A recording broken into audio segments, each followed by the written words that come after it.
जत्कृपातमहं वन्दे परमानन्दमाधवम्। वृन्दावै तुलसी जत्वै प्रिया वै केशवसच कृष्ण भक्ति पदे देवी सत्यवत्यै नमो नमः। जय विश्वनाथन भट्ट रघुनाथ श्रीजीव गोपाल भट्ट दास रघुनाथ ऐशय गोसाई करी चरण बंदन जायते विघ्ननाश अभीष्ट पूर्ण वांछा कल्पतरुश्च कृपा सिन्धुभ्यैव च पतितानां पावनेभ्यो वैष्णवेभ्यो नमो नमः। ग्रन्थेरारम्भे करी मंगलाचरण गुरु वैष्णव भगवान तिनेर शरणे হয় বিঘ্ন বিনাশন অনায়াসে হয় নিজ বাঞ্ছিত পূরণ। সমস্ত শ্রোতা বৈষ্ণব মণ্ডলের চরণে প্রণতি আমার, সবে মিলে পদধূলি দেহ মস্তকে আমার। বলরাধ গোবিন্দ দেবী কি প্রেমবতার শিবন গৌরাঙ্গ মহাপ্রভু কি कलिजुग पावनवता श्रीमन गौरांग महाप्रभु की पतित पावन सिनिताय चाने की करुणा सिंधु गौर भक्त मंडली की श्री राधा रमन देवी की रामदास महाराज की अमनापन गुरु गोसाई की जय जय श्री राधे श्याम निताय गौर हरि जय गौर।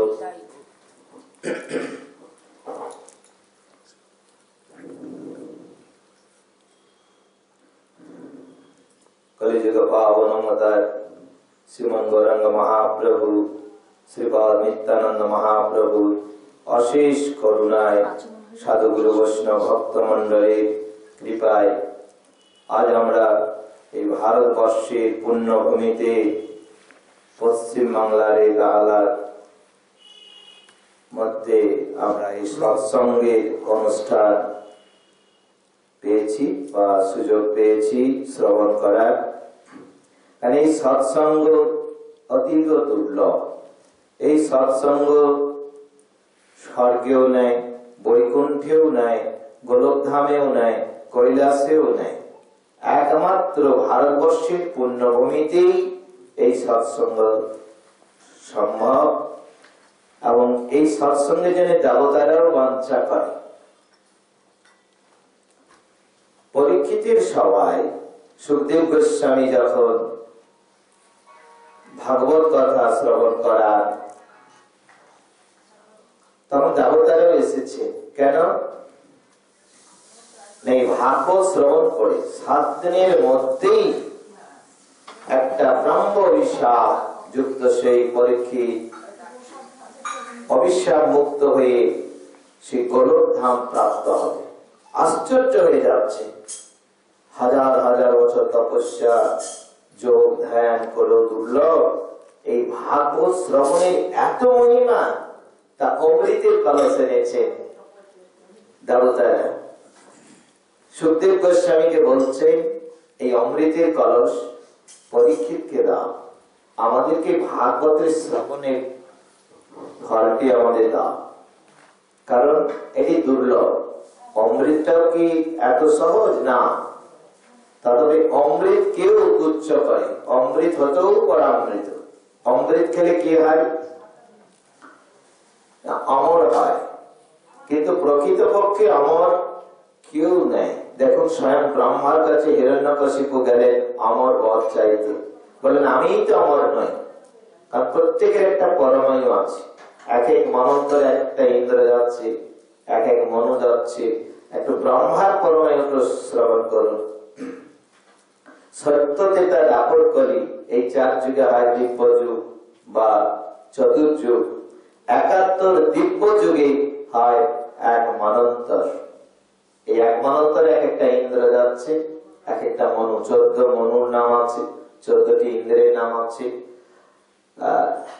এই 14 মনন্তর, এই এক এক করে 14 মনন্তরে ব্রহ্মার দিবস ভিতর। এই একদিন একদিন করে 1 মাস 1 বছর, ব্রহ্মার পরমায়ু 100 বছর, তারপর ব্যাস পুনরায় ভগবান এই ব্রহ্মা বিষ্ণু মহেশ্বর সৃষ্টি করে, কারণ তখন মহাপ্রলয় হয়ে যায়। এটা শাস্ত্রেও আছে, আপনারাও জানেন। দেবতারা তার আগেই যাচ্ছে, আবার ইন্দ্র হচ্ছে। এই যে ব্রহ্মার একটা দিনকে বলা হয় 1 কল্প। এই 1 কল্পে স্বয়ং ভগবান একবার অবতীর্ণ হন। ভগবানের জন্ম হয় না, ভগবান অনাদি নিত্য, তিনি অবতরণ করেন, তাই অবতার বলা হয়। শ্রীকৃষ্ণ ভগবান স্বয়ং ভগবান তখনই অবতীর্ণ হন, তার বাকিগুলো ভগবান নয়, ভগবানের অংশ। নৃসিংহ, বামন, কুর্ম ইত্যাদি, সেখান থেকেই তারা আসেন, এক একটা কার্য করে চলে যান। স্বয়ং ভগবান থেকেই সব সৃষ্টি। যদি ভাগবতের সৃষ্টি তত্ত্বে দেখেন, কয়েক জায়গায় আছে। প্রথমে আছে কপিল দেবভূতি সংবাদে আছে, বিদুর মৈত্রেয় সংবাদে আছে, কয়েক জায়গায় সৃষ্টি তত্ত্ব বর্ণন করা আছে। যারা পাঠ করেছেন জানেন, প্রত্যেক জায়গাতে সবই বর্ণনা আছে। একেলা কৃষ্ণ আশ্ব নৃত্য, যারে যেমন নাচাই সে করে তেমন নৃত্য। সে দেবতা বলুন, মানব বলুন, সবকিছু যা কিছু, কিন্তু এই যে সবকিছু ভগবানের সৃষ্টি, সব স্থান হলো এই যে 14 ভুবন। যেমন 14 মহান্তর আছে, 14 ভুবন আছে।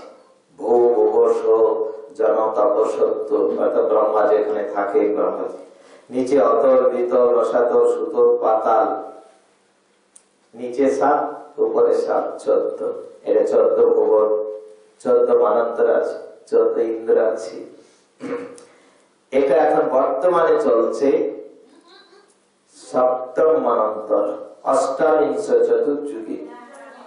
দাপরের শিশু শ্রীকৃষ্ণ এসেছিলেন, এবং শ্রীকৃষ্ণ যখন অবতীর্ণ হন, তারপরে কলিতে শ্রীকৃষ্ণই গৌর রূপে অবতীর্ণ হন। চৈতন্য চরিতামৃতে সুন্দর ভাবে বর্ণন করা আছে। এবং আপনারাও জানেন যে রাধা কৃষ্ণ মিলিত তনু গৌর, অন্তরে কৃষ্ণ, বাইরে রাধা, সেই রাধা কৃষ্ণ মিলিত তনু গৌর হয়েছে। তাহলে অমৃত খেলে কি হয়? বেশি কিছুদিন বাঁচে, আমাদের মানব থেকে অনেক অনেক গুণ বেশি, কিন্তু অমর কেউ নয়। কিন্তু এই ভগবানের যারা ভজনা করেছে, যারা ভগবানের চরণ প্রাপ্তি করেছে, তারা অমর। দেখুন শাস্ত্রে এই যে ধ্রুব, প্রহ্লাদ, কোন যুগে, আমরা সত্য যুগ জানি, কিন্তু কত সত্য যুগ পেরিয়ে গেছে, কত মনন্তর পেরিয়ে গেছে। সৃষ্টির প্রারম্ভে তখন ধ্রুবের কথা, এখন কত চলে আসছে। তাহলে একমাত্র অমরত্ব পেতে গেলে ভগবানের চরণ লাভ করলে, সেখানে যদি জন্ম হয় ভগবানের সাথেই আসবে, অর্থাৎ নিত্য পার্শ্বদ হয়ে ভগবানের সাথেই যাবে, যাত্রা দলের মতো। আরেকটা কথা, যে স্বর্গে তারা বাস করেন বা কি হয় না, বহু পুণ্যের ফলে যে স্বর্গবাস বলে, যে স্বর্গে বাস করবে, কতদিন করবে? মোবাইলে রিচার্জ করার মতো। কেউ 1 মাসে, কেউ 1 বছর, এসব ভ্যালিডিটি আছে, তত পয়সা ভরতে হয়।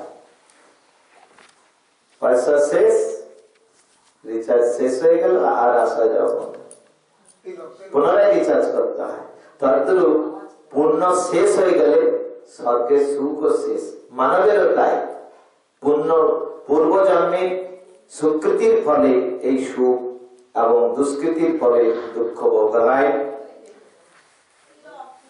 কিন্তু এটা নিবৃত্তি হয় না, শেষ হয় না। পুনরপি জননম পুনরপি মরণম পুনরপি জননী জঠরে শয়নম, এই যে জীবন চক্র, দুঃখ, থিতাপ জ্বালা, এটা নিবৃত্তি হয় না। এই জন্যে এই চৈতন্য চরিতামৃতে মধ্যলীলায় 20 পরিচ্ছেদে সনাতন গোস্বামী পাদ, মহাপ্রভুর প্রিয় পার্শ্বদ সনাতন গোস্বামী বন্দিখানা থেকে বেরিয়ে যখন ছুটলেন মহাপ্রভুর দর্শনে, সেখানে কাশীতে দর্শন হয়েছে চন্দ্রশেখর আচার্যের বাড়িতে। সেখানে দরজায় দাঁড়িয়ে আছেন মহাপ্রভু। চন্দ্রশেখরকে বলছেন, দেখো বাইরে একটা বৈষ্ণব আছে, নিয়ে আসো। যে দেখছে না বৈষ্ণব তো নাই, প্রভু কোন বৈষ্ণব দর্শন পেলাম না, কেউ নাই। বলে না, আছে একজন। বলে সে তো দরবেশ, মুসলমান ফকির, কালো পোশাক, চুল দাড়ি, জেলখানা থেকে আসছেন, এবং তাছাড়া মুসলমান রাজ্যেও কাজ করতে। তখন তার নাম ছিল সাকর মল্লিক। রূপসনাতে দুজনেরই নাম পাল্টেছিল ছদ্মবেশ, সাকর মল্লিক দলিত কাজ। মহাপ্রভু বলছে ওই দরবেশকেই নিয়ে আসে। যেই আনছে মহাপ্রভু ছুটে যাচ্ছে আলিঙ্গন করবে। সনাতন গোস্বামী পিছিয়ে যাচ্ছে, প্রভু আমি অস্পৃশ্য, আমি মিলেচ্ছের কাছে কাজ করেছি, কত হীন কাজ করেছি, কত পাপ করেছি, আমাকে স্পর্শ করবেন না। এখানে মহাপ্রভু একটা কথা বলেছে যে দেখো, যারা কৃষ্ণ ভজন করে বা যাদের ভক্তি আছে তাদের কোন জাতির বিচার নাই। কপিল দেবতী সংবাদের কথা এখানে শ্রবণ করিয়েছেন। কপিল দেব ভগবানের অবতার। তাকে মাতা দেবহূতি বলছেন, হে প্রভু, যার জিহ্বায় কৃষ্ণ নাম উচ্চারিত হয়, সে চন্ডাল হলেও পাপী তাপী হলেও সে পরম পবিত্র, সে দেব পূজ্য। মুচি হয়ে সূচি হয় যদি কৃষ্ণ ভজে, সূচি হয়ে মুচি হয় যদি কৃষ্ণ তেজে। জাতিকুল নিরর্থক বুঝাবার তরে জন্মিলেন হরিদাস জবনের ঘরে। মুসলমান ঘরে জন্ম নিয়েছেন, কিন্তু আজ আমাদের পরম পূজ্য মহাপ্রভুর মনের কার্য কি না, পৃথিবীতে আছে যত নগরাদি গ্রাম, সর্বত্র প্রচার হইবে মোর নাম। এই যে হরিদাস ঠাকুর নাম প্রচার করেছেন আর নাম আচরণ করেছেন, অর্থাৎ 3 লক্ষ নাম করেছে। হিরণ্য গোবর্ধনে সবাই নাম মহিমা বর্ণন করেছে, লক্ষ হীরা উদ্ধার করেছে। অনেক তার প্রমাণ আছে চৈতন্য চরিতামৃতে। তাই হরিদাস ঠাকুরের কার্যে সেবায় মহাপ্রভু খুব প্রশংসিত, আনন্দিত। মহাপ্রভু যখন পুরী ধামে ছিলেন তখন একটা ঘটনা হয়েছে কি, কারণ সকলেই জানেন যে অদ্বৈত প্রভু মহাপ্রভুকে আহ্বান করেছেন, অর্থাৎ মদন গোপালকে আহ্বান করেছেন, অর্থাৎ সেই শ্রীকৃষ্ণই গৌর হয়েছে। তো আহ্বান করেছেন, তখন বিসর্জন দিতে হবে। আমাদের যেমন দুর্গা পূজা, কালী পূজা, যে কোনো অনুষ্ঠানে আমাদের এখন ষষ্ঠীতে আহ্বান করা হয়, আবার দশমীতে বিসর্জন দেওয়া হয়। তা এটা সব যুগেই আছে। শ্রীকৃষ্ণকে যখন দেবতারা আহ্বান করেছিলেন, আবার দ্বারকায় দেবতা মুনি ঋষি সকলেই বলেন, প্রভু কার্য হয়ে গেছে, এবার চলে। এখানে অদ্বৈত প্রভু একটি জগদানন্দের হাতে পত্র দিয়েছেন, আউলকে কয়ে হাউল হাটে নালিকায় চাউল, হেয়ালি করে যে প্রভু আপনার কার্য হয়ে গেছে, এবার আপনি আসতে পারেন। এটি হরিদাস ঠাকুর শ্রবণ করেছে। মহাপ্রভু মঙ্গল আরতির সময় জগন্নাথ দর্শন করে প্রতিদিন হরিদাসকে দর্শন দিতে আসতেন। কেন না, হরিদাস কোন মন্দিরে যান না, মহাপ্রভুর কাছে যান না, দৈনের বসে আমি মিলেচ্ছ জগন অস্পৃশ্য, আমার ছায়া দেখবে, কি স্পর্শ হবে ভেবে সে সমুদ্র কূলে ছিলেন। তো মহাপ্রভু তার রোদ তাপে, তার দুঃখ দেখে মহাপ্রভু সেই জগন্নাথের প্রসাদী দাতন গেড়ে দিয়েছিলেন, যা সিদ্ধ বকুল রূপে এখনো বর্তমান। সেখানে যখন হরিদাস ঠাকুর শ্রবণ করেছেন, এবার মহাপ্রভু চলে যাবেন। তা তিনি একটু বলছেন, প্রভু আমার একটা নিবেদন আছে। কি বলো? আমি তো কোনোদিন কিছু চাইনি, আমি যা চাইবো দেবে? বলে, কৃষ্ণ অতি দয়াময়, তোমার মনোবাসনা পূর্ণ করবে না এটা হয় না, বলো। বলে, প্রভু আমার ইচ্ছা, আমি শ্রবণ করেছি তুমি এবার লীলা সম্বরণ করবে, অর্থাৎ চলে যাবে। আমি সেই লীলা দর্শন করতে পারবো না প্রভু, আমাকে আমার ইচ্ছা তোমার চরণে মস্তক রেখে তোমার বদন দর্শন করতে করতে তোমার নাম আমার মুখে নাম করতে করতে অর্থাৎ শ্রীকৃষ্ণ চৈতন্য নাম করতে করতে যেন যেতে পারি। মহাপ্রভু বলে তথাস্তু। তথাস্তু কেন নাই? হরিদাস মহাপ্রভুর মনের কার্য শুধু করেননি, মহাপ্রভু নিজ মুখেই বলেছে যে নাম করার জন্য, প্রচার করার জন্য নিজের জীবন দিতেও সে রাজি ছিলেন। প্রথম জীবনে যখন হরিনাম করে তখন অনেকেই নালিশ করলেন মুসলমানরা নবাবকে, যে মুসলমান হয়ে আমাদের হিন্দু ধর্ম আচরণ করে, এ মহাদুষ্ট, এ আরো মুসলমানদেরকেও নষ্ট করবে, কাজে এতে শাস্তি দেওয়া হোক।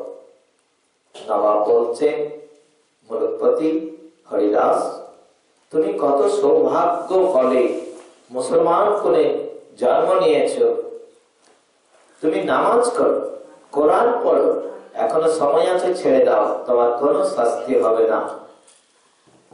তিনি মনে মনে হাসছে,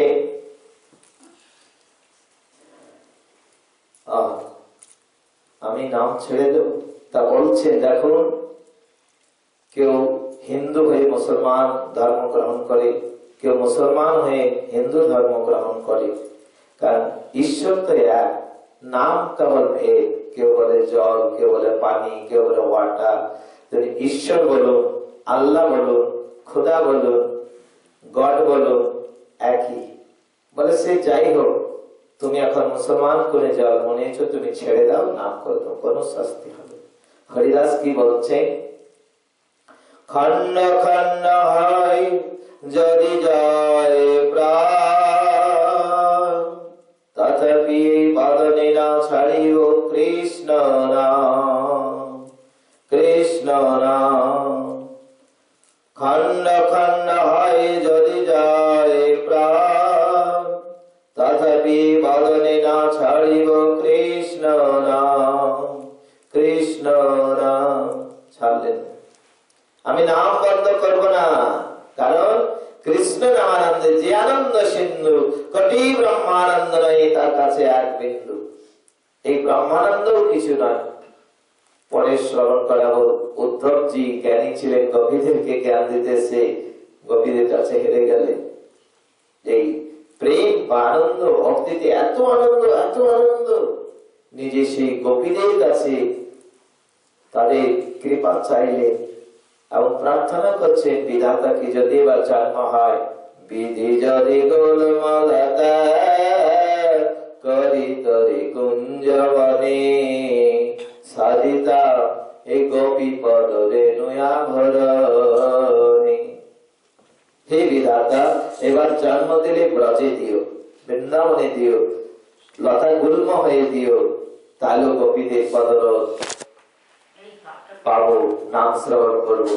বিধাতা স্বয়ং ব্রহ্মাজিও ভগবানের কাছে প্রার্থনা করেছে, প্রভু আমাকে লতা গুল্ম হয়ে জন্ম দিও। কারণ এই মর্ত ধামে জন্ম নিতে মানব রূপে বা লতার বিষয় যেভাবেই হোক, এত আনন্দ, এত প্রেম অন্য কোথাও নাই পৃথিবীতে, কোনো জায়গায় নাই, কোন ব্রহ্মাণ্ডে নাই। হরিদাস বললেন, আমাকে যদি শেষ করে দাও, আমি নাম ছাড়বো না। বলে শাস্তি দেওয়া হোক।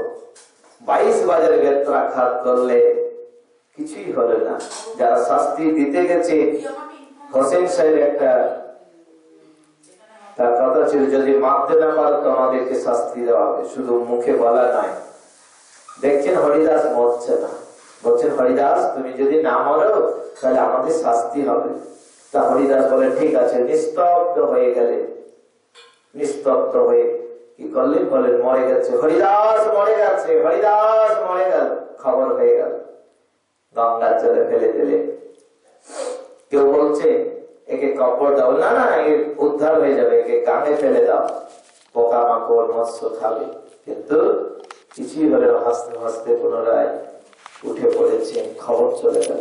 সে মুলুকপতি ক্ষমা চাইছে, হরিদাস তুমি সত্যই একটা পীর, মানে মহাসাধু, মানে পীর সাহেব বলে, তোমার যেখানে খুশি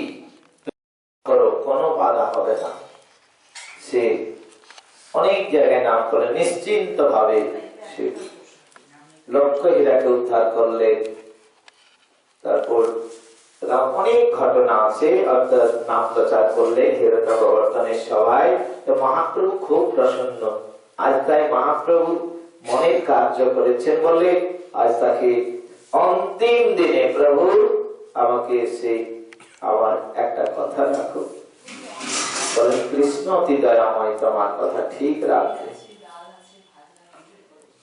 এবার যেই সময় এসছে ভক্তদেরকে সকলকে ডেকেছে, নাম সংকীর্তন করছি, তার মধ্যে হরিদাস মহাপ্রভুর দিকে তাকিয়ে এমন তাকাচ্ছেন যেন নয়ন দিয়ে পাঠ করছি, নরে নয়ন এমন যেন খেয়াল পাহি, নয়ন ভরে সেই ভগবত দর্শন করছেন আর মনে মনে নাম করছেন শ্রীকৃষ্ণ চৈতন্য। আর মহাপ্রভুর চরণে মস্তক ঢলে পড়েছে, নাম করতে করতে ভক্ত মন্দিরে নাম করছে, হরিদাস নাম করছে, প্রাণের সহিত প্রাণ চলে গেল। মহাপ্রভু যেন হরিদাস চলে গেল, হরিদাসের মরণ যেন ভীষ্মের মরণ, সে কান্নার রোল, মহাপ্রভুর কান্না থামে না, হরিদাস চলে গেল।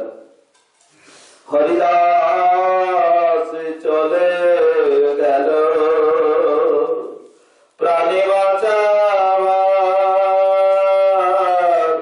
দিনে রাতে দিনে লক্ষ নামে কে শোনাবে আর। হরিদাস চলে গেল। ভগবানের জন্য ভক্ত কাঁদে, আর ভক্তের জন্য মহাপ্রভু কাঁদছে, হরিদাস চলে, কি আমাকে আর 3 লক্ষ নাম শ্রবণ করাবে। মহাপ্রভু আর ভক্তের জন্য কাঁদছে, ভক্তের জন্য আর নাম সংকীর্তন করে সমুদ্রে তাকে সমাধি দিয়ে বালির মধ্যে আবার সিংহদ্বারে ভিক্ষা করছেন। হরিদাস তোমরা ভিক্ষা দাও তো, আমাদের গম্ভীরাবাসী আমরা সেই সিংহদ্বারে করছেন। সমস্ত মানে পশুরা যারা দোকানে বিক্রি করে তাদের কাছে ভিক্ষা নিয়ে, অর্থাৎ সে মহাপ্রসাদ নিয়ে সমস্ত ভক্তদের সেবা করালেন। কারণ মহাপ্রভু নিজেই বলেছেন, জীবে দয়া নামে রুচি বৈষ্ণব সেবন ইহা বৈ ধর্ম নয় সনাতন। সেই সনাতনের কথা আমরা একটু আস্বাদন করব। অর্থাৎ ভক্ত যেমন ভগবানকে ভালোবাসে, ভগবানও তেমন ভক্তকে ভালোবাসে। শ্রীমদ ভাগবত 11 ভগবান উদ্ধবকে বলছেন যে ভক্তই আমার প্রিয়, কারণ ভক্তকে আমি এত ভালোবাসি, আমি লক্ষ্মীকে এত ভালোবাসি না। আমার আত্মভূত অর্থাৎ নিজে থেকে যে সৃষ্টি ব্রহ্মা শিব তাদেরকেও এত ভালোবাসি না, নিজে নিজেকেও এত ভালোবাসি না। অহং ভক্ত পরাধীন, আমি ভক্তির অধীন। আর সনাতন গোস্বামী বেরোবার সময় যে কাতর ভাবে বেরিয়েছে, মহাপ্রভু তাকে আরতি করে চরণে আশ্রয় দিয়েছে। এই চন্দ্রশেখর বললেন যে তার বেশ আছে, তাকে নিয়ে আসলেন, প্রণাম করছেন, বলছেন প্রভু আমাকে স্পর্শ করো না। বললেন না, তুমি পরম পবিত্র। এই মহাপ্রভু হরিদাসকেও বলেছিলেন, যখন প্রণাম করতে যাচ্ছেন, মহাপ্রভু আলিঙ্গন করতে যাচ্ছেন, একই কথা, আমাকে স্পর্শ করো না, কারণ দৈনিক মরতিকা আমি চন্ডাল স্পর্শ কত মিলেচ্ছের কাছে অধর্ম করেছি প্রভু। কিন্তু মহাপ্রভু কি বললেন, হরিদাসকে বলছেন, ক্ষণে ক্ষণে করো তুমি তীর্থ স্নান, ক্ষণে ক্ষণে করো তুমি যোগ ধ্যান। কোথায় গেল? সে তো বসে নাম করছে। মহাপ্রভু বলছেন যে যজ্ঞ করলে কিন্তু এই যথায় বিষ্ণু দেবায়াং জগতে মাখই দাপরি পরিচর্যায়াং কালো তদ্ধরি কীর্তনা, সত্য যুগে ধ্যান ধারণা করে জপ প্রাপ্তি। ত্রেতা যুগে অশ্বমের যজ্ঞ, গরমের গোমের যজ্ঞ, নরমের যজ্ঞ যা ছিল তার যে প্রাপ্তি, যে ফল, তারপরে সেবা পরিচর্যা করে যে ফল পেয়েছে, কলিযুগে শুধু হরিনাম করে সেই ফল পাবে। অর্থাৎ যার যজ্ঞ তপস্যা ধ্যান সমস্ত ফল এই নামের মাধ্যমে। ক্ষণে ক্ষণে করো তুমি যোগ ধ্যান, ক্ষণে ক্ষণে করো তুমি তীর্থ স্নান। হরিদাস তুমি নিরন্তর সেই তপস্যা করছে, নিরন্তর যোগ করছে, নিরন্তর অর্থাৎ নাম করলে সমস্ত কিছুর ফল পাওয়া যায়। যাগ যজ্ঞ তপস্যা সবই। একটা শ্লোকে আমাদের বর্ণনা আছে, অর্থাৎ এই নামে এই যে দান, যজ্ঞ, তপস্যা, ব্রত, শ্রাদ্ধা, যত কিছু পুণ্য কর্ম আছে, এই নামের কাছে কেউ স্থান পায় না। গৌকটি দানে গ্রহণে চ কাশী মাগে প্রয়াগে কটিকল্পবাসে সুমেরু সমতুল্য হিরণ্য দানে নৈতুল্য নৈতুল্য গোবিন্দ নামে। এই গোবিন্দ নামের কাছে ওগুলো কিছুই ঠেকা পায় না। এর অনেক প্রমাণ আছে। এখন আমরা একটু সনাতন শিক্ষা যাই। অর্থাৎ এই যে নাম কলিযুগে মহাপ্রভু এই নামের মধ্যে সর্বশক্তি নিয়োগ করেছে। সর্বশক্তি বলতে ভগবানের যা শক্তি, ভগবানের নামের মধ্যে তাই শক্তি আছে। এতক্ষণ যে আমরা শ্রবণ করলাম যে যোগ, ধ্যান, তপস্যা সব কিছুর ফলে নামের মধ্যে হরিদাস ভগবানকে লাভ করে, সনাতন মহাপ্রভুকে স্মরণ করে লাভ করলে চাই। তা এই কলিযুগে এটা যুগ ধর্ম। হরে নাম হরে নাম হরে নামেইব কেবলম কাল নাস্তেইব নাস্তেইব নাস্তেইব গতিরন্নথা। গতি নাই, গতি নাই, গতি নাই। তিনবার কেন বললেন না? তিন যুগের ধর্ম কলিজীব পারবে না। কেন? অল্প পরমায়ু, রোগাক্রান্ত শরীর, ধৈর্য কম, মন্দ বুদ্ধি, অলস আর অন্নগত প্রাণ, ক্ষুধাও সহ্য হয় না। অর্থাৎ দোষেই দোষ।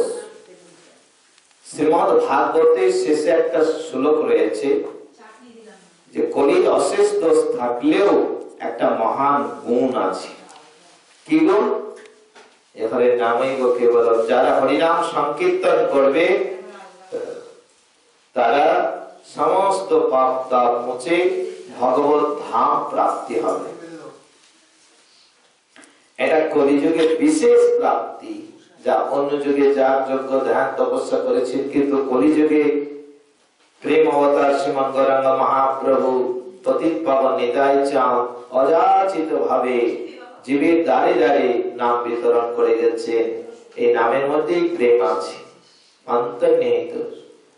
যেমন বীজের মধ্যে অঙ্কুর আছে, চোখে না যায় দেখা, নামের মধ্যে নামই আছে, যুগল মূর্তি আঁকা। তা এই যে নামের সমস্ত শক্তি আছে বললেও বলছে যেন একটু কম হয়ে যাচ্ছে। কেন না? ভগবানের যে শক্তি বলছেন যা আছে নামে আছে, কিন্তু ভগবান দেখুন স্বয়ং রামচন্দ্র লঙ্কা যাওয়ার সময় সমুদ্র বন্ধন করতে পারেননি। হনুমান কি করেছে? সে ভগবানের নাম নিয়ে পাথরকে জয় শ্রীরাম জয় শ্রীরাম জয় শ্রীরাম, পাথর ভেসে যাচ্ছে। হরি নামের নীলা জলে ভাসে রে শিলা। প্রহ্লাদের কথা দেখুন, কত কষ্ট সে পাহাড় থেকে ফেলছে, আগুনের মধ্যে দিচ্ছে, জলের মধ্যে দিচ্ছে, কিন্তু সে চোখ বন্ধ করে এই হরিদাসের মতো নাম করে যাচ্ছে। ওম নমঃ ভগবতে বাসুদেবায়, ওম নমঃ ভগবতে বাসুদেবায়। অর্থাৎ এই ভগবানের নামের কাছে কোনো কিছুই ঠেকা পায় না। যাগ যজ্ঞ তপস্যা। তাই মহাপ্রভু সনাতন শিক্ষায় যে মধ্যলীলায় ২০ পরিচ্ছেদ থেকে ৪-৫টি অধ্যায়ে বুঝিয়েছেন, এটিকে সনাতন শিক্ষা বলা হয়। সেই সনাতন শিক্ষায় আমরা কিছু আস্বাদন করব মূল কথাগুলি, কারণ সময় কম, আমরা সংক্ষিপ্ত ভাবে কিছু আস্বাদন করব। কারণ সনাতন গোস্বামী প্রশ্ন করেছেন মহাপ্রভুকে, প্রভু যখন আমাকে সংসার কূপ থেকে উদ্ধার করলেন, তা আমার কিছু মনে প্রশ্ন আছে, আপনি সংশয় ছেদন করুন। কি?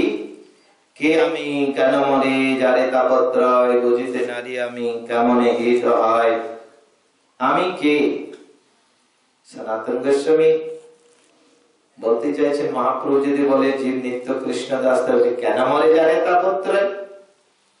যদি ভগবানের দাস হয়, সেবক হয়, কেন এত কষ্ট দেয়, বুঝিতে না জানি কেমন হইতে হয়, সাধ্য সাধন তত্ত্ব বুঝিতে না জানি, কৃপা করে কহত আপন।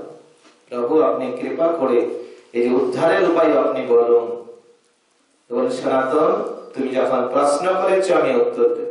কৃষ্ণের ইচ্ছাই তোমার কোন জিতাব চালা নাই, তা তুমি যখন প্রশ্ন করেছো এটি জীবের কল্যাণের জন্যই করেছো। ঠিক নৈমিষারণ্যে ঋষিগঞ্জে প্রশ্ন করেছিলেন সনকাদি ঋষিগণ সুত মুনিকে, তাই জীবের কল্যাণের জন্য। ভাগবত একাদশী নিমিরাজে যে প্রশ্ন নবযোগীন্দ্রকে, জীবের কল্যাণের জন্য। আজ সনাতন গোস্বামী পাদ আমাদের কক্ষায় আমাদের পক্ষে উকিল হয়ে জজকে হেড অফিসে প্রশ্ন করছে জীব কল্যাণের জন্য। আমাদের কল্যাণ কিসে হবে এবং তিতাব জ্বালা কিসে যাবে, আপনি আমাদের কাছে একটু বর্ণন করুন প্রভু।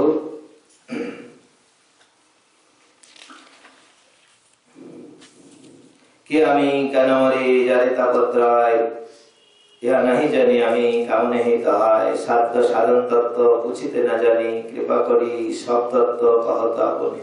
প্রভু কহে কৃষ্ণ কৃপা তোমাতে পূর্ণ হয়, সব তত্ত্ব জানো তোমার নাহি তো তাপত্রয়। কৃষ্ণ শক্তি ধর তুমি জানো তত্ত্ব ভাব, জানি দাট্ট লাগি বুঝে সাধুর স্বভাব। দাট্ট বলতে দৃঢ়, হরে নাম নামই শব্দ নিশ্চিত।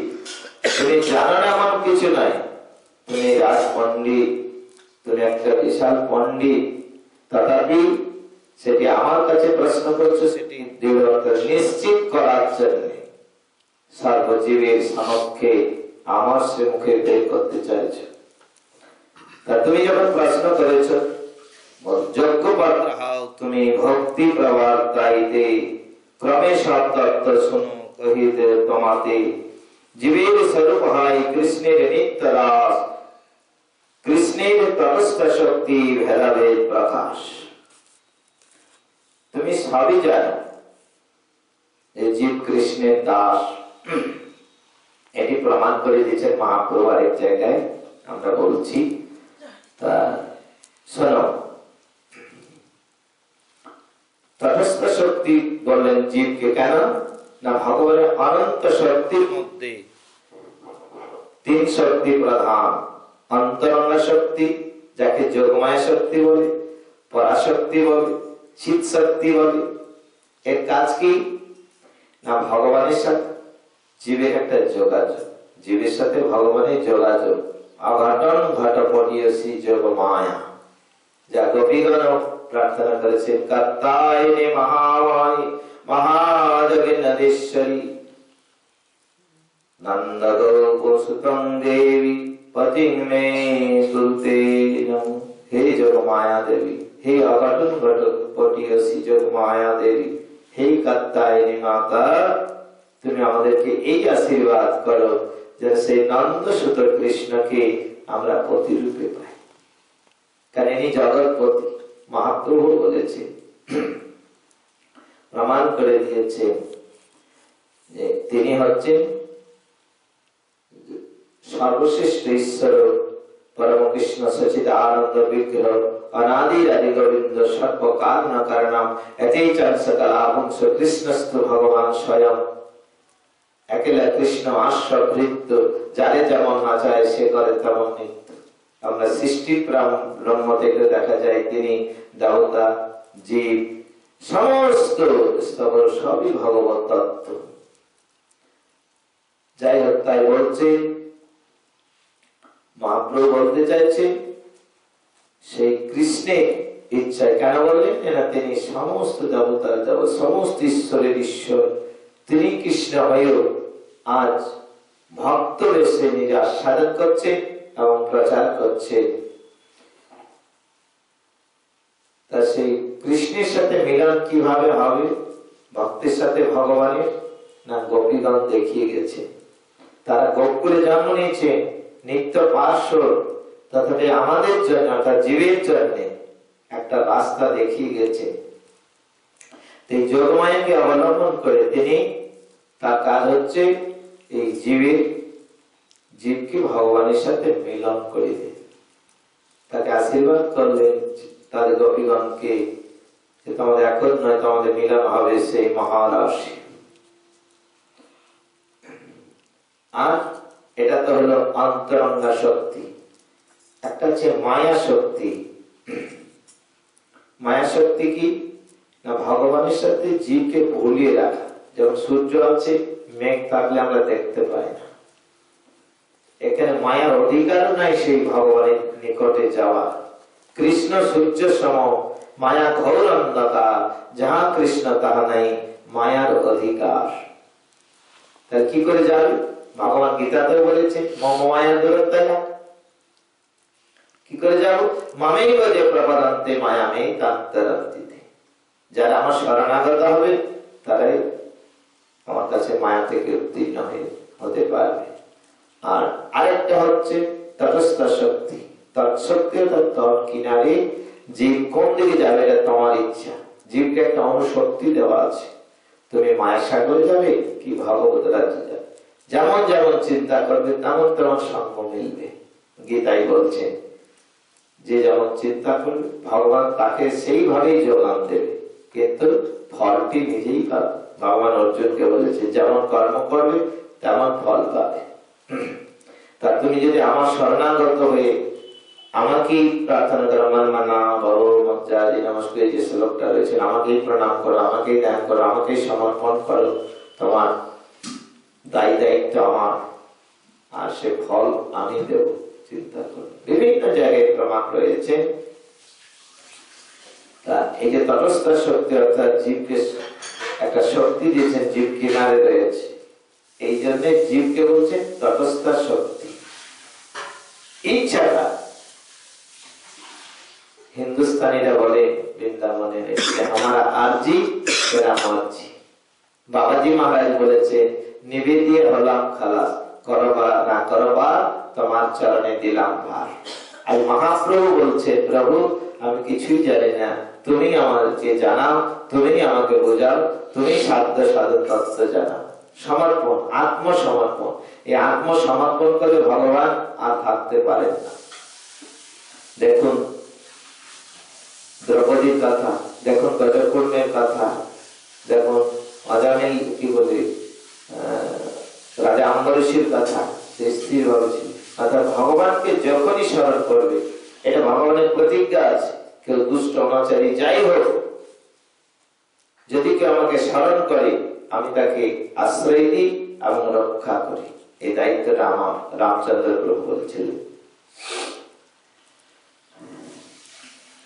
সনাতন গোস্বামী বলছেন প্রভু আমি তো তোমার শরণাগত, আমার কর্তব্য কি, আমার ভজন কি, আমার পিতার জ্বালা থেকে আমার উপায় কি, তুমি আমাকে বুঝিয়ে দাও। মহাপ্রভু বলছে যে কেন দুঃখ পাও শোনো, জীব কেন কষ্ট পায় তাও শোনো। সনাতনকে লক্ষ্য করে বলছে জীবের স্বরূপ হয় নিত্য কৃষ্ণ দাস। জীবের স্বরূপ দাস, তিনি প্রভু আমরা দাস, তাহা ভুলে গেলা, তে কারণে মায়া পিসাচ্ছি গলায় বাঁধিলা। কবু স্বর্গে উঠায়, কবু নরকে ডুবায়, দণ্ড জনে রাজা যেন নদীতে ছুটে। অর্থাৎ আমরা ভগবানকে ভুলে মায়ার দাস হয়েছে, তাই মায়া আমাদের শাস্তি দিচ্ছে। ভগবান বলেছে মম মায়া দূরত্ব।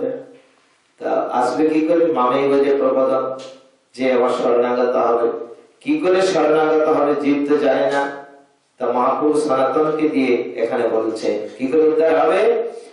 সাধু শাস্ত্র কৃপায় যদি কৃষ্ণ অনুমুখ হয়, সেই জীব নিস্তরে মায়া তাহারে ছাড়ায়। যদি কেউ ভুল কার্য করে, অন্যায় করে, পুলিশ ধরে বা শাস্তি দেয়, এবার কোন নেতা বা কোন মন্ত্রী যদি বলে আমার লোক, তখন তার সমস্ত মাফ হয়ে যায়। তার এই মায়া তাকে ধরতে পারে না যদি ভগবানের ভক্ত হয়। কি বলছেন? সেই জীব নিস্তরে মায়া তারে ছাড়ায় কাকে? সাধু শাস্ত্র কৃপায় যদি কৃষ্ণ উন্মুখ হয়। মাধ্যমটা বলে দিচ্ছে। স্বয়ং মহাপ্রভু ভগবানের কাছে যে শরণাগতি হবে, ভজন করবে, তার মাধ্যমটা কি? সাধু। মহতে কৃপা বিনা কোন কার্য সিদ্ধি নয়, কৃষ্ণ কৃপা ধরে রঘু সংসার না হয় ক্ষয়। কৃষ্ণ ভক্তির জন্ম, মূল হয় সাধু সঙ্গ। কারণ এই মায়া থেকে উত্তীর্ণ হওয়ার জীবের কোনো উপায় নাই। কোন দিন অনাদিকাল থেকে ভ্রমণ করছে, পুনরপি জননম পুনরপি মরণম পুনরপি জননী জঠরে শয়নম। অনাদিকাল থেকে ভগবান এখানে গীতায় বলে দিয়েছে, দৈব যেস্য গুণময়ী মম মায়া দুরত্যয়া মামেব যে প্রপদন্তে মায়ামে তাং তরন্তি।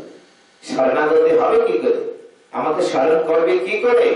না, সাধুদের যদি কৃপা হয়, শাস্ত্রের কৃপা হয়, তাহলে আসতে পারবে।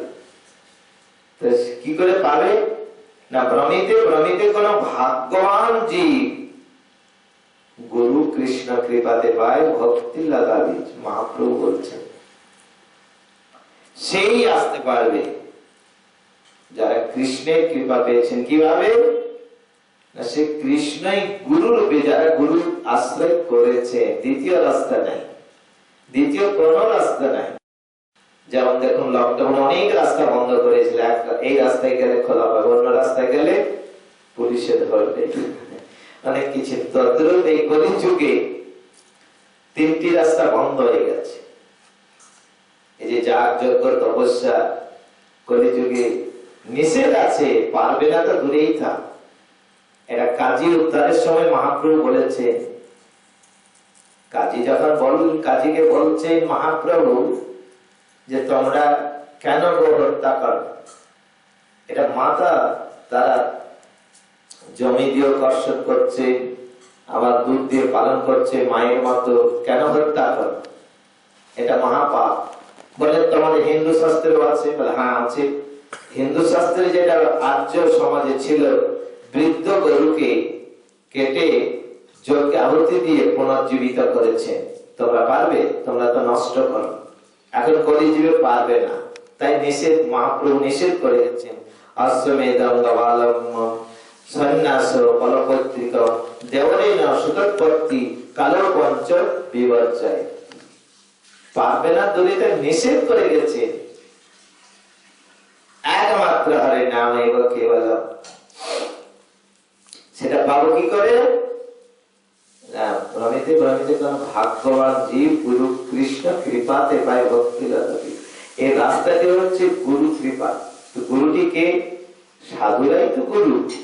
সাধুরা যে আশ্রয় নিচ্ছেন, সে গুরু মানছেন, তিনি তো একটা সাধু। তাই এখানে মহতের কৃপা বিনা কোন কার্য সিদ্ধি নয়, কৃষ্ণ কৃপা দূরে রহু সংসার না হয় ক্ষয়। সেই গুরু পদাশ্রয় কে পাবে? মুচুকুন্দ রাজা বলছে, প্রভু জীবের যখন সংসার ক্ষয় উন্মুখের সময় হয়, তখন সাধু সঙ্গ মিলে, তারই মিলে ভগবান তাকে কৃপা করছে। কি রূপে? গুরু রূপে। একাদশে যখন ভগবান উদ্ধবকে বলছেন আচার্য মাং বিজনীয়, সেই আচার্য আমি,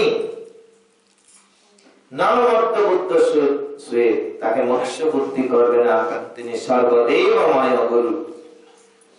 আমি গুরু রূপে জীবের নিস্তার লাগে নন্দ সুত হরি ভুবনে প্রকাশ হন গুরু রূপ ধরি। সেই গুরু স্বরূপটি ভগবানের করুণা স্বরূপ।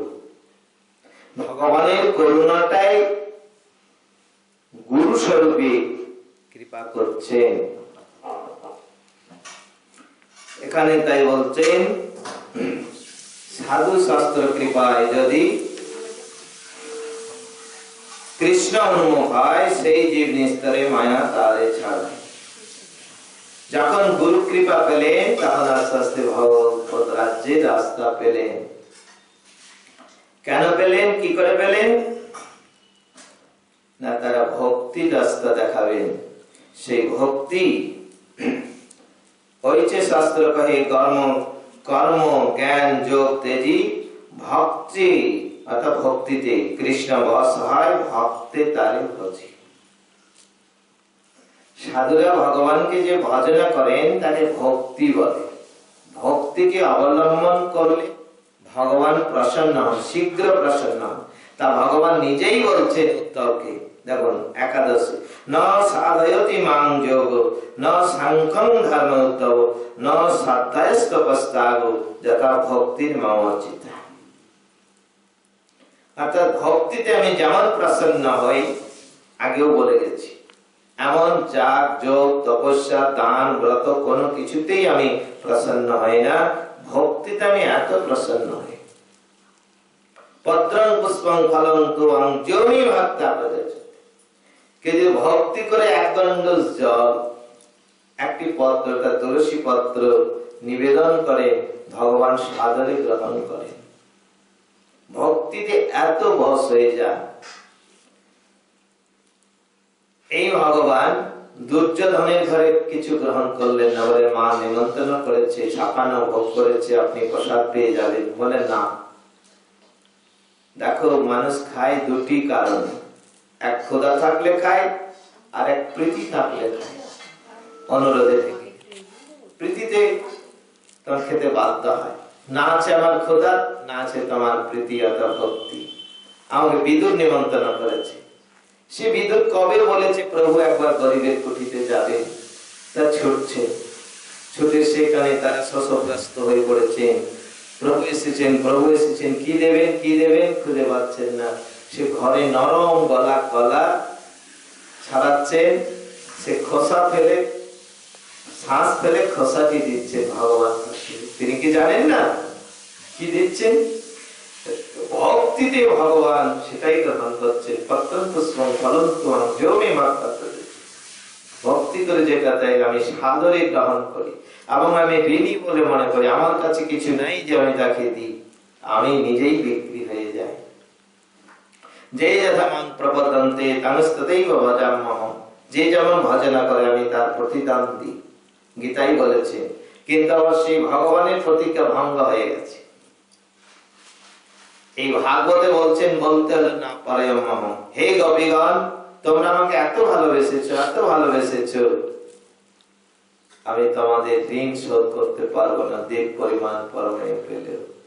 তাই ভগবান নিজেই বলছেন যে ভক্তিতে আমি এমন বশ হই, আমাকে অন্য কিছুতেই বশীভূত করতে পারে না। অতএব ভক্তি কৃষ্ণ প্রাপ্তির উপায়, অবিধেয় বলিতারে সর্বশাস্ত্রে গায়। ধন পাইলে হচ্ছে সুখ ভোগ ফল পায়, সুখ ভোগ হইতে দুঃখ আপনি পলায়। মানুষের দুঃখ, দুঃখ তো আমাদের বেশি অর্থ অভাবে, অর্থ এলেই সুখ ভোগ হয়, দুঃখ এমনি নিবৃত্তি হয়ে যায়। তখন গাড়ি বাড়ি পরিচ্ছদ খাওয়া দাওয়ার অভাব মিটে গেলেই তোমার দুঃখ মিটে গেল। তাই বলছেন যদি কৃষ্ণ ধান হয়, ভক্তি ধান হয়, তখন জীবের দুঃখ তিতাব যারা এমনি পালিয়ে যাবে। মম মায়াদুরতায় যে বলেছে যে আমাকে শরণাগত হলেই মায়া থেকে উদ্ধার হয়ে যায়। কেমন ভাবে? যেমন ধরুন আপনি ট্রেনে চাপলেন, কেউ দক্ষিণ ভারতে যান, উত্তর ভারতে যান, আপনি বসে আছেন গাড়িতে, যত ট্রেন যাচ্ছে কলকাতা তত পিছনে হচ্ছে। তেমন এই ভক্তি রাজ্যে যখন প্রবেশ করবে গুরু কৃপায়, আপনি তো মন্ত্র করছেন, আপনি নিজের জায়গাতেই আছেন, কিন্তু ধীরে ধীরে মায়া আপনাকে ছাড়বে, আপনাকে ছুটতে হবে না। ভক্তির এমনই জিনিস, যেমন ফুল ফুটলে ভ্রমর ছুটে আসে, ফুল ছুটে যায় না। তাদের এই ভক্তিতে দেখুন সমস্ত ভক্তের কাছে ভগবান ছুটে এসছেন, ধ্রুব, প্রহ্লাদ, অম্বরীশ, যত কিছু দেখুন। আর গোপীদের কাছে তো কথাই নাই।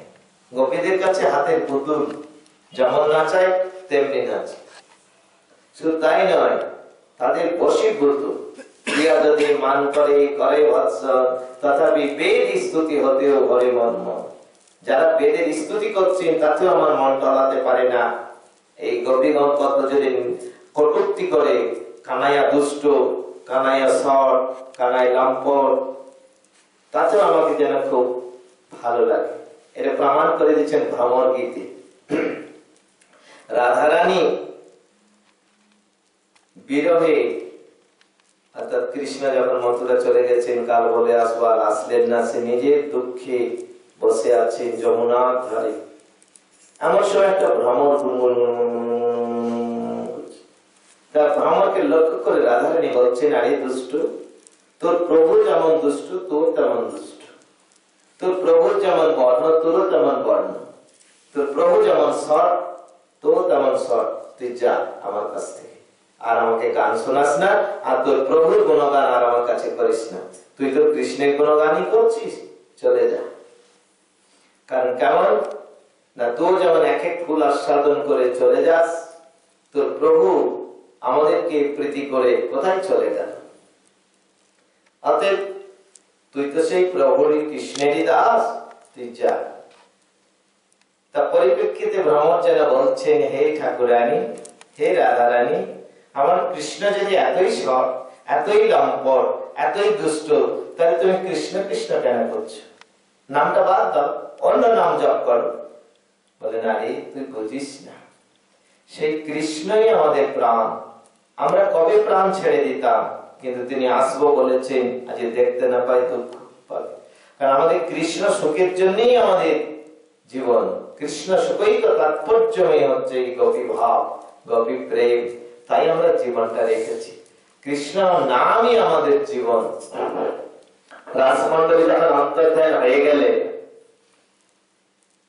এই গোপীগণ, তখন সেই কৃষ্ণকে অন্বেষণ করছে না, গুণগান করছে। অর্থাৎ অনেক অনুসন্ধান করছে, সকলকেই জিজ্ঞাসা করছে, লতা গুল্ম পশু বৃক্ষ, তোমরা কি আমাদের সেই কৃষ্ণকে দেখেছো? লতা, ও তোমরা বলবে না, কারণ তোমরা হচ্ছে সে আমাদের মতোই নারী জাতি, অবলা, তাই ভয়ে বলবে না যদি কৃষ্ণ বা তোমাদেরকেও দর্শন না দেয়। বৃক্ষ লতা পশু পাখি, ও তোমরাও নিষ্ঠুর, তাই তোমরা বলবে না। তারা কি করে, সে ভগবানের গুণগান শুরু করেছে। কবি বিড়িত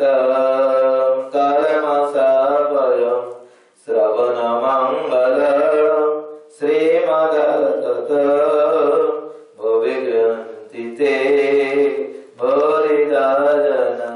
হে প্রভু, তব কথা, তোমার কথাই আমাদের জীবন, তোমার কথাই আমাদের তপ্ত হৃদয় শান্ত হয়, তোমার কথাই অবলম্বন করে শ্রবণ কীর্তন করে বড় বড় কবিগণ, অর্থাৎ ধ্রুব, প্রহ্লাদ, অম্বরীশ, যত যাচ্ছেন ব্যাসদেব, নারদ, সুখদেব, তোমার কথাই গুণগান করে তারা তোমার ধাম লাভ করেছে। অতএব তোমার কথাই আমাদের জীবন। আর ভগবান থাকতে পারেননি। এই আত্মনাদ করে যখন গোপীগণ কৃষ্ণ কৃষ্ণ করছেন, কৃষ্ণ গান করছেন, তখন ভগবান ছুটে এসেছে। এই নারদকে কথাটি বলেছে, নাহং তিষ্ঠামি বৈকুণ্ঠে যোগিনাম হৃদয়ে নাচ মদ ভক্ত যত্র জ্ঞান্তি তত্র তিষ্ঠামি নারদ। হে নারদ, আমি বৈকুণ্ঠে থাকি না, আমি যোগীদের হৃদয়েও থাকি না। আমার ভক্তগণ যেখানে আমার গুণগান করে, আমি সেখানে ছুটে যাই। তাহলে হরি কোথায়?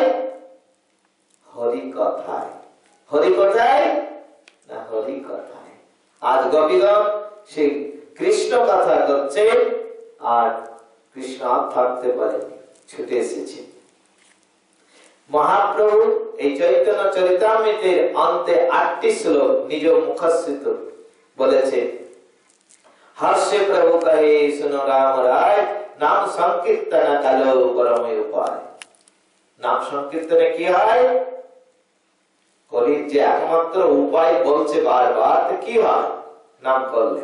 তা তিনি প্রথম শ্লোকেই বলে দিয়েছে, চেতদর্পণ মার্জন, চিত্ত দর্পণ মার্জন করে ভব মহাদবন নির্বাপনম শ্রেয় কৈরব চন্দ্রিকা বিদ্যাবজ জীবনম আনন্দাম মুদিবর্ধনম প্রতিপদ পূর্ণামৃতাস্বাদনম সর্বত্নস্নপনম পরয়তি বিজয়তি শ্রীকৃষ্ণ সংকীর্তনম। এই সংকীর্তন দ্বারা চেত দর্পণ, চিত্তরূপ দর্পণ, দর্পণ যেমন অনেকদিন ব্যবহার না হলে ময়লা বসে যায়, কি হয়? মুছতে হয়। আমাদের হৃদয় চিত্তকে মার্জন করবে কি করে?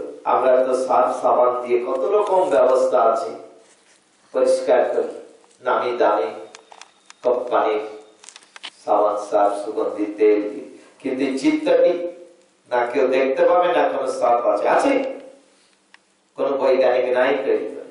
যিনি চিত্তকে তৈরি করেছেন তিনি চিত্ত পরিষ্কার করার ব্যবস্থা দিয়েছেন। কি?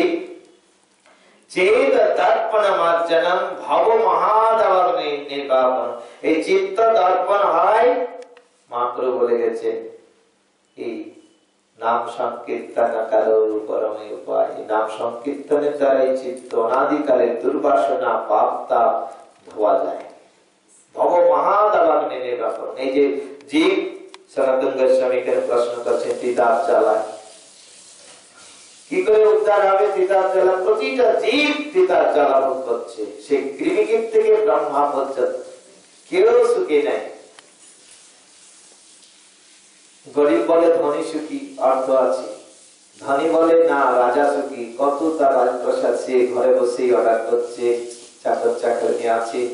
রাজা বলছেন আমি সুখী নাই, আমার তো লড়াই করতে করতে যাচ্ছে। ইন্দ্র সুখী, ইন্দ্র বলছেন আমি সুখী নাই, দেবতা অসুরের লড়াই, আমারও রাজ্যের ভয়, যদি কেউ তপস্যা করে আমার ভয় হয়ে যায়। ধ্রুব তপস্যা করছে, ভগবান কত ইন্দ্র বাধা দিলেন। স্বয়ং ভগবান তপস্যা করছেন নারায়ণ, ইন্দ্র অপ্সরা পাঠিয়ে দিলেন তাদের তপস্যা ভঙ্গ করে। কেন না, যদি আবার এই স্বর্গ প্রাপ্তি ইন্দ্রত্ব চেয়ে বসে, রাজা হয়ে যায়।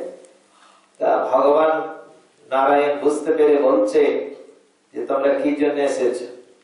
নানা রকম অঙ্গে ভঙ্গে নিত্য গীত, তোমরা তো ইন্দ্র পাঠিয়েছে তো তোমাদের এই ভয়ে যে যদি তপ করে আবার ইন্দ্রত্ব চাই। ইন্দ্রত্ব আমার চাই, আমি এমন তৈরি করতে পারি। উরু থেকে উর্বশী সৃষ্টি করলে আমি দেখিয়ে দিলে, দেখো যে কাছে সামনে নৃত্য গীত করে দেখিয়ে দাও, এমন নৃত্য গীত বলে, দেখো দেখেছো না, পারবে, যাও, এটা উপহার স্বরূপ দাও ইন্দ্রকে। উর্বশী অপ্সরা এসেছিল, উর্বশীকে দিয়ে। অর্থাৎ ইন্দ্রের ভয়, অনেক ঘটনা, অনেক ইন্দ্রের ভয়। কেউ যদি তপস্যা করে তাও ভয়, যদি আমার ইন্দ্রত্ব নিয়ে নেয়, না এরকম বাধা সৃষ্টি করে। স্বয়ং ভগবান যে ইন্দ্র পুজো বন্ধ করে গোবর্ধন পূজন করলে, তাতে ভয়, সে ঝড় বৃষ্টি, গোমাতা সুরভি বললেন তোমার অপরাধ করেছো ভগবানের কাছে, তিনি সবকিছু সৃষ্টি। তোমার সে ভগবানই দেখো, সে নরকাসুরকে বধ করে তোমার মায়ের অদিতি কুণ্ডল দিলে, তোমার কি অমৃত বন্টনের সময় মোহিনী রূপ ধারণ করে দেবতাদেরকে দিলে, সেই ভগবানের উপরে তুমি লাগছে, যাও ক্ষমা চাও। সেই সুরভি মাতা ইন্দ্রকে নিয়ে ভগবানের কাছে এলে, গোবর্ধন তটে তাকে কি করলেন, গিরিরাজকে অভিষেক করলেন। ওই সুরভি মাতা সেই যে গরুর দুধ দিয়ে অভিষেক করলেন, যেটি গড়িয়ে গেল সেটাই হচ্ছে গোবিন্দ কুণ্ড। গোবিন্দ, গরুর দুধের বিন্দু হয়ে যে জমা হয়েছে সেটাই গোবিন্দ কুণ্ড, এখনো গিরিরাজ তটে আছে। আর সে গঙ্গাকে, যে তার হস্তি সুরে করে গঙ্গা এনে যে অভিষেক করলে, সেই জল গড়িয়ে যে এখানে জমা আছে সেটি হলো মানসী গঙ্গা।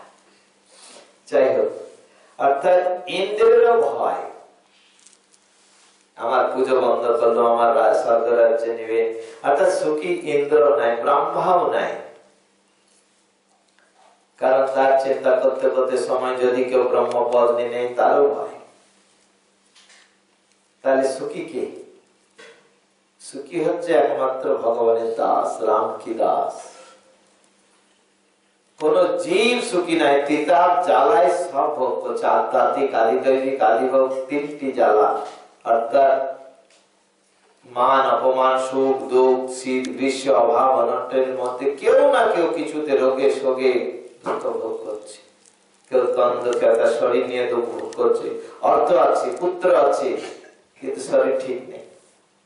কেউ মন দুঃখী, মনে সুখ নাই, পুত্র কন্যা সংসার নানা রকম যাতনা।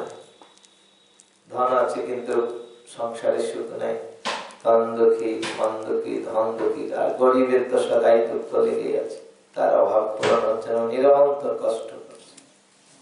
তাহলে তিনটি দুঃখের নিবৃত্তির উপায় এখানে বলেছে। চেত দর্পণমার্জনম ভব মহাদাবাগ্নি নির্বাপন। বনে আগুন লাগলে শান্তি পায়? কোন জীব পায় না, ছুটে বেড়ায় মহাবন। তদ্রূপ এই স্বর্গ মর্ত পাতাল যত 14 ভুবনের জীব আছে কেউ শান্তি পায় না। একমাত্র ভব মহা কি করে শান্তি পাবে? যদি বড় বৃষ্টি হয় সব শান্ত হয়ে যায়। তদ্রূপ এই কৃষ্ণ নামামৃত বর্ষণ যদি হয় শান্ত হয়ে যায়। ধ্রুব পিতার কোলে উঠতে পেলে না, সে ভগবানের নাম করে, সে পিতার কোলে কেন, একটা ইন্দ্রপদ ব্রহ্মপদ যা তুচ্ছ ধ্রুবপদ এ পদ চলে যাবে, কিন্তু ধ্রুব স্থির, ভগবানের রাজ্য, একটা ভগবানের একটা স্থান। তো ভগবান সন্তুষ্ট হলে রাজ্য কেন ব্রহ্মপদ দিতে পারে, তার বাদ দিয়ে একটা ধ্রুবপদ আলাদা দিলেন, এমন চির অমর বলে ধ্রুব সত্য। ধ্রুব তারা টিপ টিপ টিপ টিপ এখন উত্তর দিকে রয়েছে। একমাত্র ভগবানের চরণই সত্য, বাকি সব অনিত্য। এই শ্লোকটিতে সমস্ত কিছু আছে। চৈতন্যমার্জনা ভব মহা দাবাগ্নির বাপনম শ্রেয় কৈরব চন্দ্রিকা বিদ্যাবধ জীবন, বিদ্যার অর্থাৎ এই ভক্তি আশ্রয় করলে সমস্ত পেয়ে যাবে। যেমন ছেলেদেরকে লেখাপড়া করাবো, বড় শিক্ষিত হলে বড় কাজ হাতের কাছে, যে যেমন করবে, সায়েন্স আর্টস কমার্স যেদিকে চাইছে, উচ্চ শিক্ষিত হলে চাকরি তার পিছনে ঘুরবে। এই বিদ্যা বলতে এখানে ভক্তিরূপ বিদ্যা অর্জন হলে ভগবান তার কাছে ছুটে আসবে। মহাপ্রভু এটি বলছেন সনাতন গোস্বামীকে বারবার। মহাপ্রভু নিজেও বলেছেন বিদ্যা আনন্দাম পরিবর্তন, এই যে দুঃখ থেকে আনন্দ দেবে ভগবানের নাম। কৃষ্ণ নামানন্দে যে আনন্দ সিন্ধু, কোটি ব্রহ্মানন্দ নাই তার কাছে এক বিন্দু। ব্রহ্মটা ভগবানের অঙ্গকান্তি জ্যোতি, এটাও ভজনের একটা পন্থা, রাস্তা। জ্ঞান কর্ম, এই যে যোগ ভক্তি, এর এক একটা রাস্তা। কিন্তু ভক্তি ছাড়া কোন সাধনে দিতে নারে ফল। ভক্তি স্বতন্ত্র, ভক্তি সব দিতে পারে, ভগবত প্রাপ্তি করতে পারে। মহাপ্রভু সনাতনকে লক্ষ্য করে আমাদের এটি বোঝাচ্ছেন বারবার যে সাধু সঙ্গে কৃষ্ণ ভজন কর। মহাপ্রভু শ্রীমুখে 4টি অধ্যায় বুঝিয়েছেন। আমি আর এই অল্প সময়ে অল্প কথায় ক্ষুদ্র জীব অজ্ঞ জীব আমি আর কি বোঝাবো। গুরু কৃপায়, আপনাদের কৃপায় যতটুকু আমার সাধ্য, যে সময়ও হয়ে আসছে, আর 2-1টি কথা বলে আমরা বিশ্রাম দেব। তো মহাপ্রভু এখানে শ্রীমুখে বলছেন বারবার যে ভক্তিকে অবলম্বন করে জীব যেতে পারে, না যে কোন রাস্তা নাই। অতএব ভক্তি কৃষ্ণ ভক্তির উপর, কৃষ্ণ প্রাপ্তির উপায় অভিধেয় বলিদানে সর্বশাস্ত্রে দেয়। ধন পাইলে যে হচ্ছে কৃষ্ণ সুখ ফল পায়, সুখ ভোগ হইতে দুঃখ আপনি পলায়। ধন পেলে, ধন উপার্জন করে যখন অভাব থাকে না, দুঃখ যায়, তো কৃষ্ণ ধন পেলে জীবের দুঃখ দূর হয়। মহাপ্রভু শ্রীধরকে বলছেন, শ্রীধর তুমি খুব ধনী, তোমার অনেক ধন আছে। বলে প্রভু আমার চালে 10টা ছিদ্র, হাজার হাজার তারকা দেখা যাচ্ছে, দিনের রোদ আসছে, আর আমার এই কাপড় কত গেট দিয়ে আমি পরিধান করি, আমি ধনী। বলে হ্যাঁ। এর উত্তর দিচ্ছেন রামানন্দ। রামানন্দ কে ধনী? না কৃষ্ণ ধনে যে ধনী সেই তো ধনী। আর এই ধন কেউ নিয়ে যেতে পারবে না, সে ভগবানের কাছে। আমরা অনেকবার অনেকটা উদাহরণ কয়েকটাই আছে, তা একটা ক্ষুদ্র কম সময় একটা কথা বলি, মনে পড়ে গেল যে এক রাজার কাছে এক সাধু এসেছেন, যে রাজার অনেক বয়স হলো কিন্তু রাজ্য নিয়ে ব্যস্ত, ভগবত ভজন করে না, কত পুণ্যের জোরে পূর্বজন্মের স্বীকৃতির ফলে রাজা হয়েছে, এবার পরপারে কি হবে। তাই এসে খবর দিচ্ছেন দরজায় যে রাজাকে দেখা করতে যেতে দিচ্ছেন না। তো খবর দিলেন রানীকে, বলো যে আমি যা গণনা করে দেখছি 7 দিনের মধ্যে রাজার মৃত্যু। যেই গেছেন ছুটে রানী রাজাকে নিয়ে ছুটে এসেছে, চরণে পড়েছে, হে মহারাজ, হে মণিবর, আপনি কি খবর দিলেন? বলে আমি যা দেখছি তাই বলছি। তাহলে কি উপায় হবে? বললে মৃত্যুর হাত থেকে তো কেউ কেড়ে নিতে পারে না, তবে আমি যা কপালে দেখছি স্বর্গ সুখ আছে। একটু আনন্দ হলে যাক বাবা মন্ত্র স্বর্গে যাবে। কিন্তু মহারাজ আপনি তো রাজা, তা আপনি স্বর্গে যে যাবেন সবকিছু ব্যবস্থা আছে, খাট পালং, কিন্তু মশারি অনেক দিন থেকে ফুটো ফাটা সব উপদ্রব করে, ছেটা ফাটা সব, আপনি একটু সুই সুতো নিয়ে যাবেন। হ্যাঁ, সুই সুতো আমি কি করে, কেউ তো নিয়ে যেতে পারে না, তাহলে আপনি রানীদেরকে বলবেন। বলে একই তো ব্যাপার, তাহলে প্রজাদেরকে বলবে।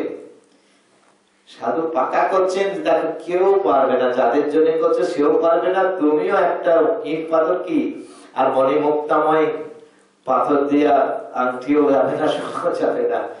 তা তুমি কি করবে না, সময় চাপতে যদি কৃষ্ণ ভজন করো, তা সতর্ক করছে এই কৃষ্ণ ধনই যাবে, আর যা দান পূর্ণ করেছো তার জন্য স্বর্গবাস পাবে, এটা তো ঠিক। তা ভগবানের ভজন করলে তোমাকে আর আসতেই হবে না, যদি আসো আবার পরম ভক্ত কিংবা নিত্য পার্শ্বদ। রাজা তো রাজাই সতর্ক হয়ে গেলে, তা কি করে ভজন করবে না, এখানে বলছে শাস্ত্র আগেই বলে দিলেন, সাধু কৃপা শাস্ত্র কৃপা, কারণ তারা হচ্ছে ভগবানের দূত, তারা একটা প্রতিনিধি। আপনি যদি রাজ্যের মন্ত্রীর কাছে যান আর প্রধানমন্ত্রীর কাছে যান, সরাসরি তো যেতে পারবে না, তার চ্যানেল আছে, কোন নেতার হাত ধরে যেতে হবে। তার ভগবানের নিকট যেতে গেলে ভগবানের যে ভক্ত তাদের হাত ধরেই যেতে হবে। কিন্তু ভক্ত তো অনেক, সবাই ভক্ত, কোন ভক্তের সঙ্গ করবে? এখানে শাস্ত্র বলছে, মহাপ্রভু উপদেশ দিয়েছে যে সে কোন ভক্তের সঙ্গে যাব, কোন সাধুর সঙ্গ, সে সাধুটি কে, কেমন হবে, এখানে তার প্রমাণ দিয়েছেন। মুখের কথা নাই, একদম শাস্ত্র কথা।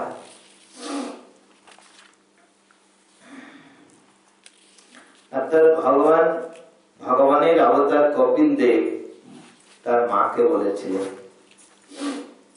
কি বলেছে, শতাং প্রসঙ্গান মম গিরিজ সংবিত, অর্থাৎ সেই নিষ্কিঞ্চন সাধুর সঙ্গ পেলে অনায়াসেই সংসার সাগর পেয়ে যাবে। সেই সাধুর নিষ্কিঞ্চন আওয়াজে, সেই সাধু নিষ্কিঞ্চন সাধু চিনব কি করে? অর্থাৎ দেখো দৈহিক মিশ্রি যে নিজেকেও হোস থাকে না, যার শীত গ্রীষ্ম মান অপমান ক্ষুধা তৃষ্ণা যার কাছে সমান।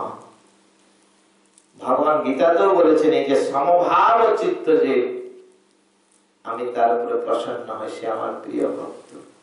কারণ নিষ্কিঞ্চন সাধু না হলে জীবকে নিষ্কিঞ্চন করা যায় না। দেখুন আপনার যে প্রাইভেট দেন, স্কুলে তো দিচ্ছেন, আমার প্রাইভেট দিচ্ছেন কার কাছে? যারা ভালোভাবে পাস করে গেছে তাকে দিলে আমার ছেলেও পাস করে যাবে। তো অনেক প্রকার ভক্ত আছে, ভগবান নিজে বলছে কপিল দেব, সেটি মহাপ্রভু সনাতনকে দিচ্ছে যে সে নিষ্কিঞ্চন সাধুর সঙ্গ। কেন? যে কোনো সাধু ভক্ত হলে হবে না বললেন, সেটা সম্ভব নয়। তার একটা প্রমাণ দিচ্ছে যে দেখো, ঠিক আগেকার যেমন একটা কথা, তেমনই একজন কোন জমিদার বা বড় ধনী ব্যক্তি একটা রাজ্যে ঢেড়ে পিটিয়ে দিয়েছেন, আমার তো বয়স হলো, এবার একটু রাজ্য থেকে নিষ্কৃতি পেতে চাই, তা আমাকে কেউ যদি সেই ভক্তির রাস্তা দেখায়, ভগবানের রাস্তা দেখায়, আমি অনেক পুরস্কার দেব। অনেকেই একে একে একে একে আসছে। এক ব্রাহ্মণকে তার বাড়ি পামনি বলছেন, ওগো যাও না গো, তুমি তো রোজ ভাগবত পড়ো, তুই যাও। বলে না যাও যাও, আমাদের কিছু ধন হবে। সে ব্রাহ্মণও যখন লাইনে পড়লো, না হে ব্রাহ্মণ, তুমি আমাকে কি শ্রবণ করাচ্ছ, আমার তো আরো বিষয় বাসনা মনে হচ্ছে বেড়েই যাচ্ছে, আর ভজন করবো না আমি, আর একটু যেন আমার আরো এমন ভাবে গাড়ি বাড়ি করবো যেন পরে যেন আর কেউ দুঃখ না পায়। এমন সময় একটা সাধু এসছেন, বলে তুমি পারবে না, তুমি ওই কারাগারে ঢুকো। সাধু বলছে দাঁড়ান, কি হলো? বলে আমি পারবো। পারবে না, পারলে কিন্তু তোমাকেও জেলখানায় ঢুকতে হবে। ঠিক আছে, দেখা যাবে। তা বলে দুটো দড়ি নিয়ে আসো। দড়ি কি হবে? বলে এটাই ভগবত রাজ্যে যাবে। তা বললে রাজার হাতেও বাঁধো আর ওই ব্রাহ্মণের হাতেও। তো ব্রাহ্মণকে বলে রাজা হাত বন্ধন খুলে দাও। বলে কি করে সম্ভব? তো রাজা, আপনি তো দেশের রাজা বা জমিদার, আপনি বন্ধন খুলে দেন। বলে একই তো অবস্থা, কে কাকে খুলবে? তো মহারাজ, সে তো বিষয় আশা নিয়ে এসেছে, সেই সংসারে আবদ্ধ, সে আপনাকে কি মুক্ত করবে? সে তো নিজেই মুক্ত নয়, অর্থের লালসায় এসেছে, লালসা নিয়ে এসেছে। তদ্রূপ আপনারা অনেক ভাগবত, অনেক জায়গায় পাঠ হচ্ছে, অনেক জায়গায় কীর্তন হচ্ছে, যারা চুক্তি করে অপ্রিয় সত্য কথা, আগে এত পয়সা না হলে হবে না, এত এই না হলে হবে না, তো যারা বিষয় লালসা নিয়ে এসেছে তাকে আপনার কি কল্যাণ হবে? এই জন্য ভগবান বলছেন নিষ্কিঞ্চন সাধু না হলে সে কথা হৃদয়ঙ্গম হবে না। মহাপ্রভু নিজেও করেছেন, নিজে আচরিয়া প্রভু জগতে শেখায়, নিজে না আচরিলে জগতে শেখানো না যায়। ভগবান গীতাতেও বলেছেন অর্জুনকে, আমি যদি কর্ম না করি জীব জগৎ করবে না, কারণ আচার্যরা যেটা করে যাবে সাধারণ জীব সেটাই করবে। তাই মহাজনগত সোপন্থা। মহাপ্রভু কেশব ভারতীকে জিজ্ঞাসা করছে যে প্রভু জ্ঞান বড় না ভক্তি বড়? তিনি স্তম্ভিত হয়ে গেলেন। উত্তর দেবেন শ্রীকৃষ্ণ চৈতন্যকে। তা বলছেন, আমি যা শাস্ত্রে দেখছি, ধ্রুব, প্রহ্লাদ, অম্বরীশ, সুখদেব, ব্যাসদেব, তারা ভগবানের ভজনা করে, তা ভক্তিকে অবলম্বন করে তারা চলে যাচ্ছে। এখানে শাস্ত্র মহাপ্রভু সনাতনকে ভক্তি রাস্তাটাই দেখাচ্ছেন। কলিযুগে যে হরিনামই কেবলম, এটা 64-র মধ্যে নববিধা শ্রেষ্ঠ। এই নববিধার মধ্যে হরিনাম, যে শ্রবণ, কীর্তন, স্মরণ, বন্ধন, এগুলো ভক্তির এক একটা অঙ্গ। কেউ এক অঙ্গ সাধে, সাধে বহু অঙ্গ, নিষ্ঠা হইতে হয় প্রেমের তরঙ্গ। শ্রবণে পরীক্ষিত, কীর্তনে সুখদেব, অর্চনে পৃথু, দাস্য হনুমান, অর্চনে পৃথু, সখ্যে অর্জুন, পাদসেবায় লক্ষ্মী। এক একজন এক এক অঙ্গ সাধন করে চলে গেছে। আর রাজা অম্বরীশ সব অঙ্গ যাজন করেছেন। কেউ এক অঙ্গ সাধে, সাধে বহু অঙ্গ, নিষ্ঠা হইলে হয় প্রেমের তরঙ্গ। কিন্তু সব অঙ্গই এর মধ্যে আছে হরে নামই কেবলম। এই হরিনাম কালে মহাপ্রভু 8টি শ্লোকের মধ্যে বুঝিয়েছেন, এই চিত্তরূপ দর্পণ আমাদের মলিনতা থাকার জন্যই ভগবান উন্মুখ হতে পারে না জীব। এই চিত্ত যদি পরিষ্কার হয়ে যায়, তখন দেখতে আয়না যেমন পরিষ্কার হয়ে গেলে নিজের মুখ দেখা যায়। তো জীব যে নিত্য কৃষ্ণ দাস, এটা তখনই জানা যাবে। তা প্রমাণ দিয়েছেন মহাপ্রভু যখন ঝাড়খণ্ডের পথে যাচ্ছেন, সিংহ ব্যাঘ্র কেঁদে উঠছে। বাবাজি মহারাজ বলছেন, তারা কেন সিংহ ব্যাঘ্র কেন কেঁদে উঠাচ্ছে? তারা তো একটা পশু জীব। বলেন না, পশু বললে হবে না। কর্ম বিপাকে কিয়ে পশু পাখি মতি রহু তোমা পারে। হে প্রভু, বিদ্যাপতি বলছে কর্ম ফলে পশু পাখি হতেই পারে। ব্রহ্মর্ষি ভারত, সে কর্ম ফলে হরিণ চিন্তা করতে করতে হরিণ হয়ে গেল। নৃগরাজা, এক রাজা নৃগরাজা, সে একটা গরু 2 বার দান হয়ে ভাগবতে আছে। সে কর্ম ফলে যে কোনো জনই প্রাপ্ত হতে পারে। কর্ম বিপাকে কিয়ে পশু পাখি, যে কোনো জনিতে জন্ম দাও প্রভু, যেন তোমার চরণে মতি থাকে। আমাদের চৈতন্য চৈতামৃতে আছে, বসু রামানন্দ বলছেন, ওহে বসু রামানন্দ, তোমার গ্রামের কুকুর তো কেন? ভক্ত গ্রামের কুকুর, তারাও শুকর চড়াই রাম কৃষ্ণ গুণ গায়। যে কুলেই জন্ম হোক না প্রভু, যেন তোমার চরণে মতি থাকে। মহাপ্রভু এটাই জানাচ্ছে না যে কুলে এই যে পশু পাখি, কারণ সবাই যে ভগবানের সকল সবার মধ্যেই অন্তর্নিহিত আছে। তাই বৈষ্ণব ধর্মটা এমনই। ব্রাহ্মণ চন্ডাল কুকুরান্ত করি, দণ্ডবধ করিবে বহু মান্য করি। কেন করবে না? সর্বজীবে জানি কৃষ্ণ অধিষ্ঠান, সর্বজীবী কৃষ্ণ আছেন ভেবে সবাইকে সম্মান দিয়ে এই ভজনা করবে, তাহলে তোমার কোনো অপরাধ হবে না। এই হচ্ছে কথা। আমাদের হরি অনন্ত, হরিকথা অনন্ত, এই সামান্য মুখে কি আর বলবো। তাই আমাদের বাবাজি মহারাজ গুরুদেবকে লক্ষ্য করে বলছেন, হে প্রভু, হরির যে বাধা বিঘ্ন অনেক, এই নাম যেন গাইতে পারি। এখন সময় কম না, 2-একটা পদ পদাবলী করার ইচ্ছা ছিল।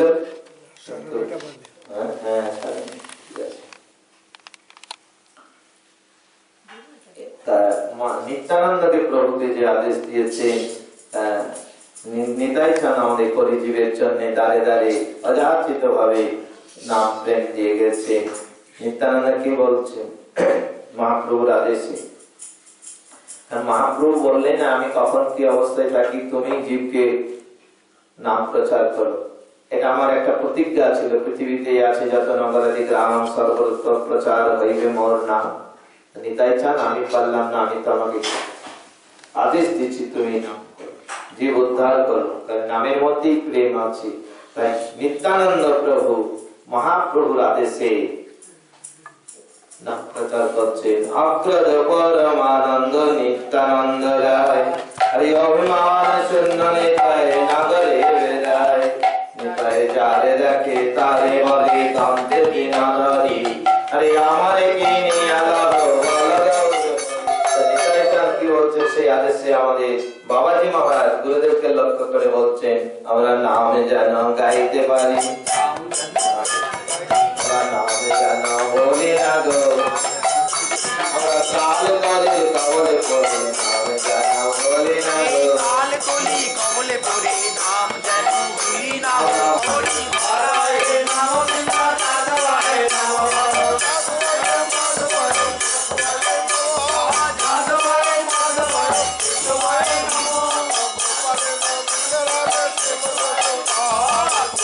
গোবিন্দ রাম মধুসূদন